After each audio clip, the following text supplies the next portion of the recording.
this episode of Canadian Auto, we're doing the Manitoba Winter Mega Run in Sendon's Corner. We're going to try and get up the big hill, maybe eat some food. It's really windy, so we'll see what we can do. We brought a drone, might not be able to use it. I'm probably stuck now. So we'll just give her and see. We'll see how she goes. I'll do that one more time.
Holy fucking garage sale! What do we got here? We got a spare tire.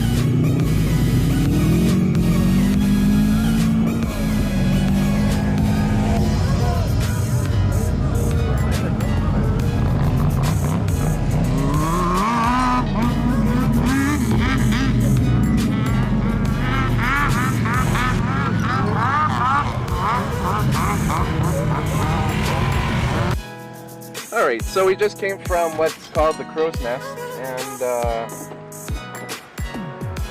we'll make it up the hill eventually. That seems to be the ultimate goal for the day for everybody. We did it once. Oh, fucking how's it going there, buddy? So we're going to make it up there.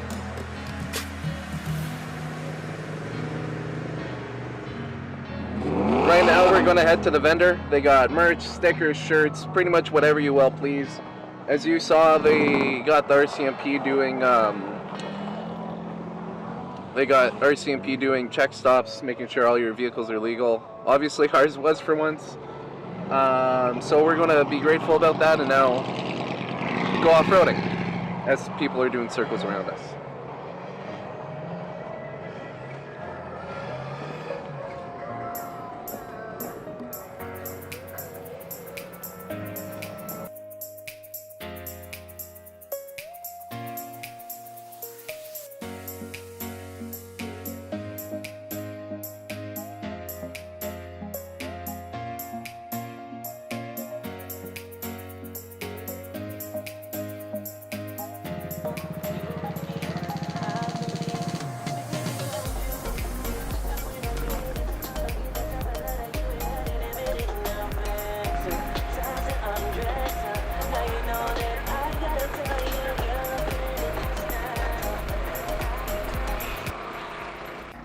All right, guys, we're here with the event organizer.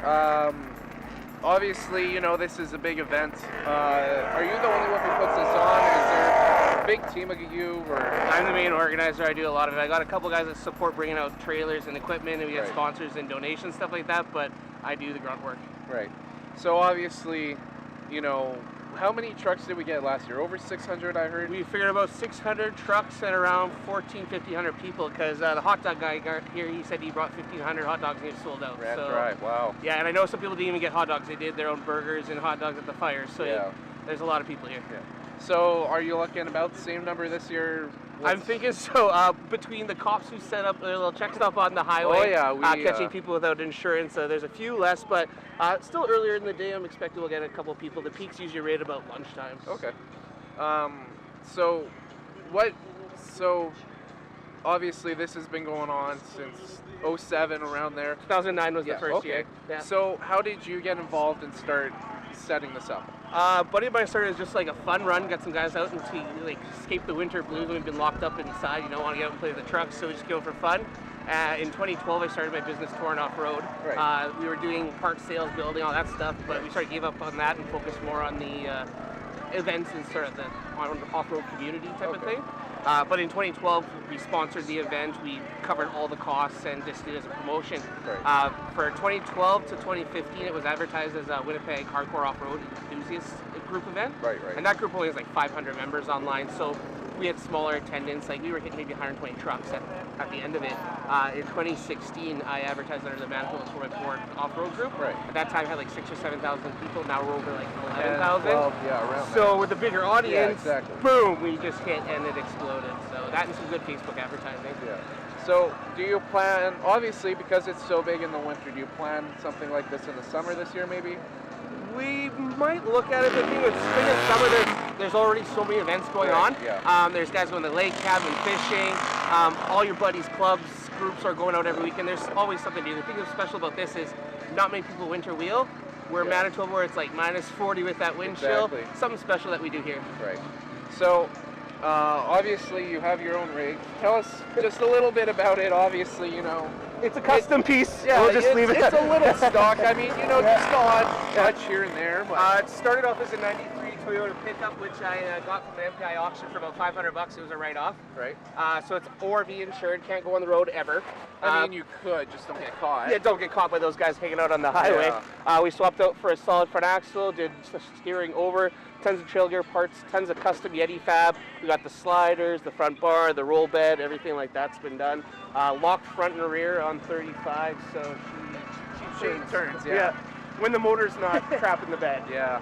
Well, our trucks are just a little bit stock. I mean, we got a light bar, so we're getting there. Lockers before light bars, buddy. Well, cost over, looks over effectiveness some days. True.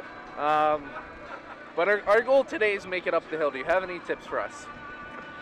Give her shit. Give her shit? Send it. All right. 4 high, get back, and just go. And if you start to feel her buck, let off, because you're going to break shit. If you keep going when it's bucking, that's when your stuff starts popping. All right. All right. Well, I appreciate it. Yeah, man, we'll see you around. Have a good one. Cheers. All right, guys. So that was the interview. Obviously, now we know a little bit more about winter wheeling and sledding and, you know, that. So we're going to try and make it up the hill. We're going to try not to break shit. I mean, it's Mega Run, so we're just going to send it. You might even be able to speed it more. Well, going through the holes. This time, so just go forward a little bit. Let's see. Here, I'll stand here.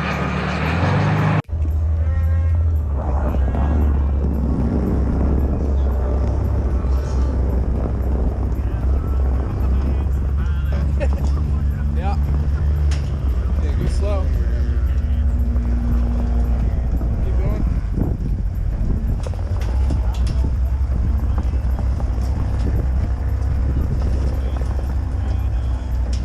Whip.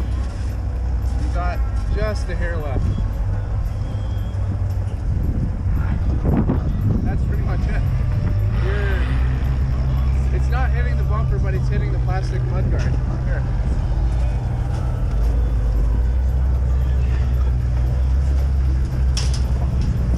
Well, that's it.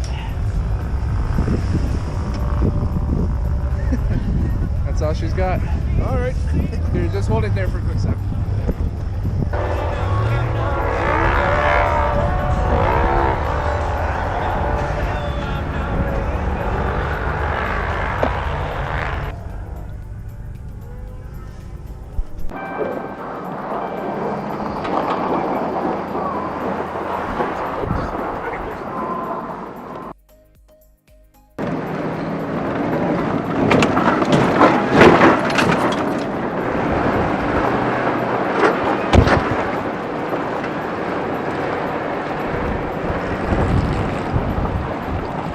Woo-hoo-hoo-hoo!